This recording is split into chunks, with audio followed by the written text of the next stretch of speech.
విరుద్ధమే కదా రిజర్వేషన్ అయితే మన రిజర్వేషన్ రద్దు చేయాలి కదా. కానీ అంత స్టేట్ గవర్నమెంట్ ఏం చేసిందంటే 69% రిజర్వేషన్ ఇచ్చి 9th షెడ్యూల్లో తీసుకెళ్లి చేర్పించారు ఆ రిజర్వేషన్. దానివల్ల ఆ రిజర్వేషన్ జోలి సుప్రీం కోర్టు కాదు, ఎవరు ముట్టుకోవడానికి సాధ్యం కాదు. దాన్ని రద్దు చేయాలంటే ఇంకా పార్లమెంట్ అంటున్నాం నిర్ణయం. ఇప్పుడు మన 170 కూడా అంతే. మన 170 ఈ ఎన్ని కుయుక్తులు పాడిగా ఇక్కడ లోకల్ గా దాన్ని చిల్లు పెడుతున్నారు తప్ప దీన్ని రద్దు చేయాలంటే 9th షెడ్యూల్ ఉంది. 9th షెడ్యూల్ ఉన్నప్పుడు కోర్టు దాన్ని పరిశీలించదు. న్యాయ సమీక్ష అతీతమైనది 9th షెడ్యూల్. కాబట్టి 170 జోలు ఇప్పుడు వరకు రామరెడ్డి ఉండడం ఎప్పుడో 2008 నుంచి కేసు నడుస్తున్నాడు. సుప్రీంకోర్టులో కేసు ఉంటుంది. ఇప్పుడు మన సుబ్రహ్మణ్యం చెప్పినట్టు మన గిరిజన సంఘాల్లోనూ గిరిజన ప్రజాప్రతినిధుల్లోనూ ఉన్న నిర్లక్ష్యం వల్లనే ఈ స్థితి మనకు ఎక్కబడి. అంటే నేను చెప్పదలుచుకున్నది అంటే 100% రిజర్వేషన్ ఇవ్వకూడదని సుప్రీంకోర్టు ఎక్కడ చెప్పలేదు. సుప్రీంకోర్టు కన్నా అత్యున్నతమైన పవర్ స్టేట్ గవర్నమెంట్ ఉంటుంది, సెంట్రల్ గవర్నమెంట్ ఉంటుంది. దానికన్నా అత్యున్నత పవర్ 5వ షెడ్యూల్ క్లాస్ 2 ప్రకారంగా సుప్రీంకోర్టు జడ్జిమెంట్ ని ఛాలెంజ్ చేస్తూ మనం 100% రిజర్వేషన్ ఇవ్వచ్చు అని చెప్పి టీఎస్సీ తీర్మానం చేసింది. టీఎస్సీ ఆల్రెడీ తీర్మానం చేసింది. మీ అందరూ సహజంగా పేపర్లు చదివారో తెలుసుంటే చాలా మందికి టీఎస్సీ రిజర్వేషన్ ఆల్రెడీ ఇక్కడ ఉంది. టీఎస్సీ తీర్మానం చేసింది. అంటే అండర్ ప్రొసీజర్ 100% రిజర్వేషన్ ఉంది, అండర్ ప్రొసీజర్ ఉంది. టీఎస్సీ అనేది టీఎస్సీ మెగా టీఎస్సీ మనం మాట్లాడుతుంది సరే. మెగా టీఎస్సీ నోటిఫికేషన్ ఇవ్వాలంటే గవర్నర్ ఆమోదం అంత అవసరమో, ఏజెన్సీ ప్రాంతాలు ఎగ్జిక్యూట్ చేయాలంటే టీఎస్సీ ఆమోదం అంతే అవసరం. మరి అటువంటి టీఎస్సీ 100% రిజర్వేషన్ ఇవ్వచ్చు, ఇవ్వండి, చర్య తీసుకోండి అని చెప్పి రాష్ట్ర ప్రభుత్వం స్పష్టంగా ఈ TSC government copy, TSC reservation copy.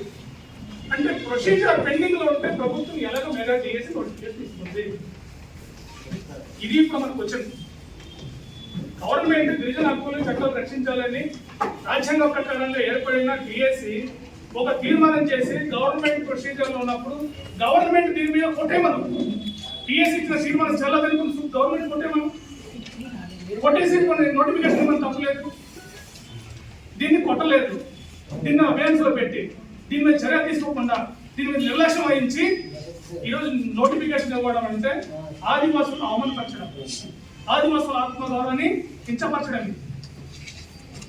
మన ఎమ్మెల్యేలు ఇక్కడ చాలా మంది అందరికీ పిలిచినట్టున్నారు, రాజకీయ పట్టులు పిలిచినట్టున్నారు. మన ఎమ్మెల్యేలు మన ఎంపీలు మాట్లాడడం అంటే వ్యక్తులు మాట్లాడడం కాదు. లక్షలాది మంది జనాలు ఒక వాణి అక్కడ మాట్లాడడం, లక్షలాది మంది వాణి అక్కడ మాట్లాడుతున్నప్పుడు వాణికి వాణి విధంగా ఎన్నుకున్న ఓట్ల ద్వారా ఎన్నుకున్న ప్రజాప్రతినిధులు తీర్మానం చేస్తే అది రాజ్యాంగపరమైన తీర్మానం. ఈ జనరల్ పొలిటికల్ తీర్మానం కాదు, ఇది కాన్స్టిట్యూట్ బాడీ తీర్మానం. ఈ తీర్మానాన్ని ఇగ్నోర్ చేసి ప్రభుత్వం నోటిఫికేషన్ ఇవ్వడం అనేది ఈ సరైనది కాదనేది మనం సాధన కమిటీ తరఫు నుంచి తీసుకొస్తున్నాం. కాబట్టి 100% రిజర్వేషన్ ఇది పాసిబుల్, ఇది ఇంపాసిబుల్ కాదు, వెరీ పాసిబుల్. దానికి సంబంధించిన ఎవిడెన్స్ ఇవన్నీ కూడా చాలా క్లియర్ గా నెట్ లో దొరుకుతాయి. బయట బోర్డు సమాచారంతో మీరు అందరూ కూడా దాన్ని స్టడీ అని చెప్పి అందరికీ కోరుతున్నాం. ఇక రెండో అంశం ఏంటంటే ఇప్పుడు జియో నెంబర్ 3కి సంబంధించి కొటేషన్ ఇంకో జియో అయితే మంత్రి గారు మనం ఇస్తామన్నారు. మంత్రి గారు కూడా చెప్పారు, సంతోషమే. కానీ ముఖ్యమంత్రి గారే స్పష్టంగా ప్రకటించారు.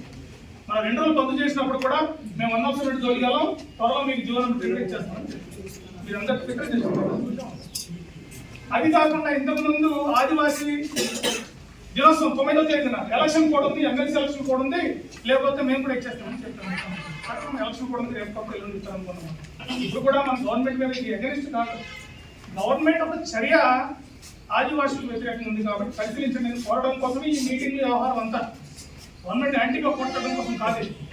కానీ ఇందులో గవర్నమెంట్ ఒక చర్యని మనం నిలుపుదల చేయకపోతే ఇది రిక్రూట్మెంట్ అయింది. వన్స్ ఒకసారి రిక్రూట్మెంట్ అయిన తర్వాత నువ్వు రిజర్వేషన్ కోసం కానీ గిరిజన హక్కుల కోసం చట్టాల కోసం మాట్లాడే నైతిక హక్కు నువ్వు కోల్పోతావు. ఫస్ట్ నువ్వు కోల్పోతావు. ఈ ఉద్యోగం పోనీ పక్కన పోనీ, ఉద్యోగం కాకపోతే ఈ 100% ఉంది కాబట్టి ఈ భూమిలో కాస్త స్వచ్ఛమైన గాలి పెంచుకుని బ్రతుకుతున్నాం కొండ మీద ఆధారపడి. ఇప్పుడు ఈ రిజర్వేషన్ రిక్రూట్మెంట్ అయిందనుకోండి, ఇంకా మొత్తం ఇంకా ఆపే పరిస్థితి ఉండదు. ఈ రిక్రూట్మెంట్ ఇక్కడ ఆగదు, ఈ రిక్రూట్మెంట్ ఇక్కడ ఆగదు.